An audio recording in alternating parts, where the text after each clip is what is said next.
Hello and welcome to the Deighton Blog. Today we're going to be talking about the integration of multiple assets in dTIMS and some of the things we should consider beforehand. With dTIMS, you can start your asset management journey with any asset. Most of our clients have started with pavements, and they've been very successful in terms of pavement management.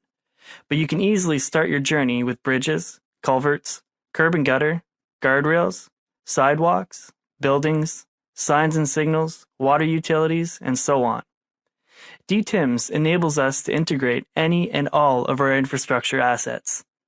There's no limit to the amount of assets you can manage within dTIMS, and there's no limit to how you manage those assets within dTIMS.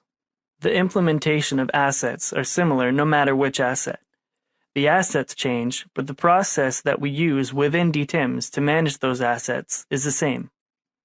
But first, we have to determine, what are we trying to achieve by bringing an asset into dTIMS? Are we looking for strategic planning, resource allocation between assets? Are we wanting to know, if we take money from one asset category and move it to another asset category, what are the implications of doing that? Or are you looking for tactical level program development? Are you looking for preservation versus rehabilitation versus replacement strategies? Other considerations would be, are assets categorized? Are all assets weighted the same, or are some assets more critical than others? Are assets prioritized? And what type of prioritization do you want? Are you looking for prioritization, or are you looking for optimization?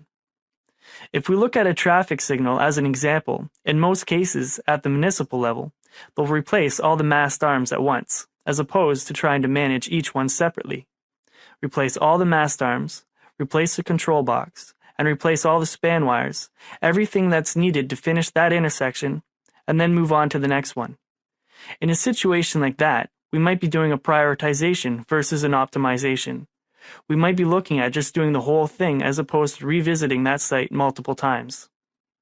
Are you getting down to a detailed level replacing individual components, or are you replacing the asset as a whole?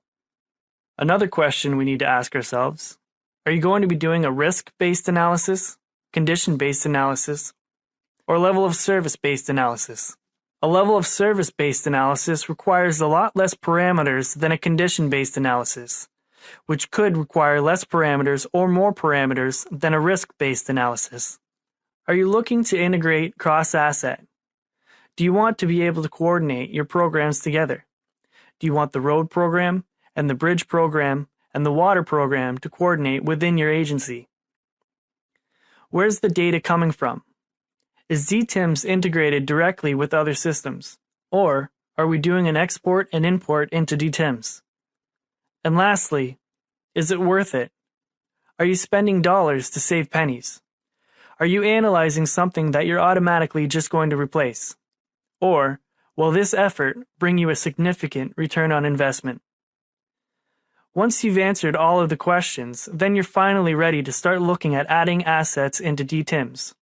Why are we putting the asset into dTIMS? That will tell you the level of detail that you'll need for that asset.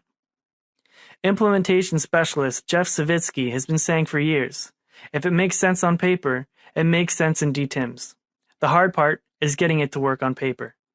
If you have any questions or feel your agency is ready to integrate more assets into dTIMS, let us know and we'd be glad to help.